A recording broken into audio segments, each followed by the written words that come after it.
জীবনটাও একটা আয়না স্বরূপ। আপনি যেভাবে জীবনকে দেখবেন, সেও ঠিক সেভাবেই আপনার কাছে ধরা দিবে। রূপকথার এক গ্রামের নদীর ধারে একটি ঘর ছিল, যার নাম ছিল 1000 আয়নার ঘর। সেই গ্রামে সুন্দর হাসি মাখা মুখের একটি ছোট মেয়ে ছিল।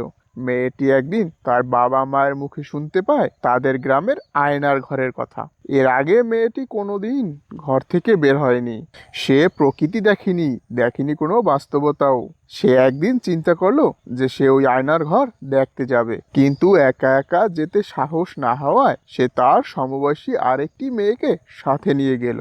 আয়নার ঘরের সামনে হাজির হয়ে প্রথম মেয়েটি ভাবলো সে আগে ওই ঘরে ঢুকবে, আর সবকিছু দেখে এসে বাইরে এলে তবেই ওই দ্বিতীয় মেয়েটি ঢুকবে। কথা মতো প্রথম মেয়েটি ওই ঘরের ভেতরে ঢুকলো। ঢোকার সাথে সাথে আশ্চর্য সব রঙিন কারুকার্য দেখে মেয়েটির মুখ আনন্দে ভরে উঠলো। সে আস্তে আস্তে এগোতে এগোতে সেই 1000 আয়নার ঘরে প্রবেশ করলো। ঘরে ঢুকেই তার চোখ ছানা বড়া। মেয়েটি দেখলো সেখানে ঠিক তারই মতো দেখতে আরো 1000 মেয়ে হাস্যোজ্জ্বল মুখে তার দিকে তাকিয়ে রয়েছে। সে যা করছে বাকিরাও ঠিক তাই করছে।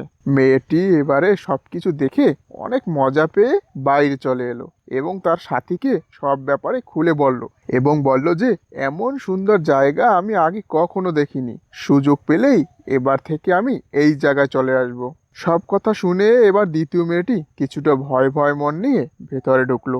ঘুরতে ঘুরতে আতঙ্কিত মনে সেও এবার সেই 1000 আয়নার ঘরে প্রবেশ করলো। ঘরে ঢোকার সাথে সাথেই মেয়েটি ভয়ে কেঁপে উঠলো।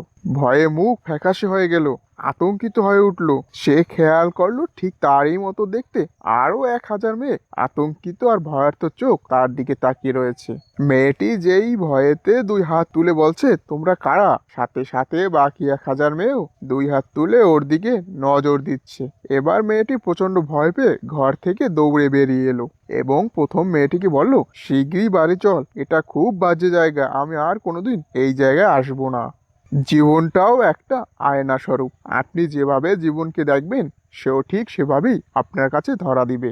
যারা সাহসিকতা, ভালোবাসা, উৎসাহ এবং জয় করার অদম্য ইচ্ছা নিয়ে সামনে এগিয়ে যায়, জীবন তাদের কাছে অনেক সহজ ও আনন্দময় হয়ে ধরা দেয়। কিন্তু যারা হতাশা, ভয়, মানসিক অবসাদ নিয়ে সামনে এগোতে চায়, তাদের চোখে সাফল্য যেন মরীচিকা। জীবন হয়ে ওঠে ক্লান্তিকর, বিষণ্ণময়। বাস্তবতাকে আপনি যেভাবে দেখবেন, আপনার সামনে তা সেভাবেই ধরা দিবে।